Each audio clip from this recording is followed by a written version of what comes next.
एक बात कहें भरत जी, हम सूर्यास्त के समय से पहले ही यदि सूर्य अस्त हो जाए तो कहिए ना संसार में किसको कष्ट नहीं होगा। ठीक ऐसा ही उत्पात हमारे घर में विधाता ने किया। समय से पहले पूज्य पिताजी चले गए। लेकिन एक बात कहे भरत जी, पिताश्री के जाने के बाद भी अभी हम और आप अनाथ नहीं भय हैं। दर्शन करिए, पिता के रूप में साक्षात जनक जी महाराज बैठे हैं और भगवान के रूप में गुरुदेव भगवान बैठे हुए हैं। अभी हम अनाथ नहीं भय हैं। आप चाहते हैं कि मैं कहूं आपसे, तो मैं केवल एक बात कहूंगा। आप अपना भी धर्म जानते हैं, आप मेरा भी धर्म जानते हैं।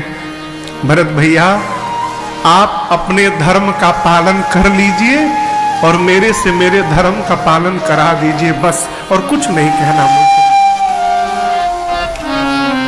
जब प्रभु ने ये बात कही कि सो तुम करहु करावहु मोहु, तो भरत जी भगवान के चरणों को पकड़ लिए। कहे प्रभु, जब मैं आ रहा था ना तो तीर्थराज प्रयाग अर्थ धर्म काम मोक्ष सब देने को तैयार थे। मैंने उनसे कहा कि मुझे अर्थ नहीं चाहिए, न धर्म चाहिए, न काम, न मोक्ष। मैं कोई धर्म वर्म नहीं जानता। मेरे जीवन का एकमात्र धर्म है कि जीवन की आखिरी सांस तक मुझे अपने प्रभु रघुनाथ जी की आज्ञा का पालन करते रहना है। इसके अलावा मेरा दूसरा कोई धर्म नहीं है। आप आज्ञा करिए। राम जी समझ गए कि अब मुझे ही कहना पड़ेगा। भगवान ने कहा, भाई, मैं जानता हूं कि आप हृदय से कोमल हैं, उसके बाद भी आपको कठोर कहने जा रहा हूं, क्षमा करिएगा। राम जी बोले कि चलिए हम और आप मिलकर आज बंटवारा कर लेते हैं। क्या कर लेते हैं? बंटवारा।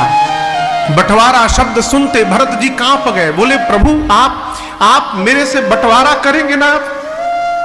अयोध्या की सत्ता को आप छोड़कर आए और उस सत्ता को मैं भी छोड़कर आया हूं। आप संपत्ति बांटेंगे मेरे से? राम जी बोले बांटेंगे भाई, लेकिन संपत्ति नहीं बांटेंगे। आज हम दोनों भाई मिलकर अपने घर की विपत्ति बांटेंगे। हम लोग विपत्ति में बंटवारा करेंगे। प्रभु कहते हैं, बांटिय विपत्ति सबहि मोहि भाई, तुम ही अवधि भई बड़ी कठिनाई। ये प्रसंग कहता है माई बाप, जीवन में यदि बंटवारा करना भी हो तो प्रयास करिए कि भाई की विपत्ति में बंटवारा हो। हमारे पूज्य महाराज श्री हमसे बार बार कहते, बेटा भगवान से कहना कि प्रभु जीवन में कोई अभाव बना के रखिए। क्यों? अभाव बना रहेगा तो स्वभाव सदा रहेगा। अभाव समाप्त हो जाए ना तो स्वभाव को बिगड़ने में समय नहीं लगता।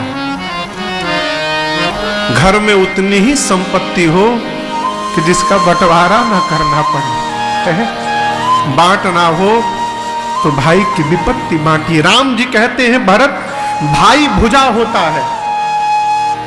भाई को क्या बोला? भुजा। भुजा समझते ना? हाथ। हाथ क्यों कहा राम जी ने?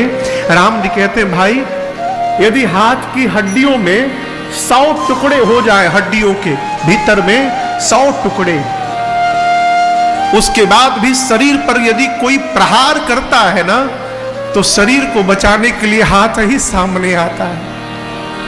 हाथ ये नहीं देखता कि मैं पहले से टूट गया हूं, सामने जाऊंगा और टूट जाऊंगा। नहीं, शरीर पर कोई प्रहार किया तो हाथ उसको बचाता है। राम जी बोले, भरत आप मेरी भुजा हो। विधाता ने जो प्रहार किया है इसको मेरा भरत नहीं संभालेगा तो कौन संभालेगा?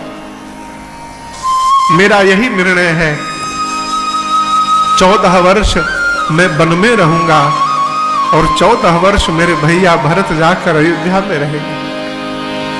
भरत जी भगवान के श्री चरणों को पकड़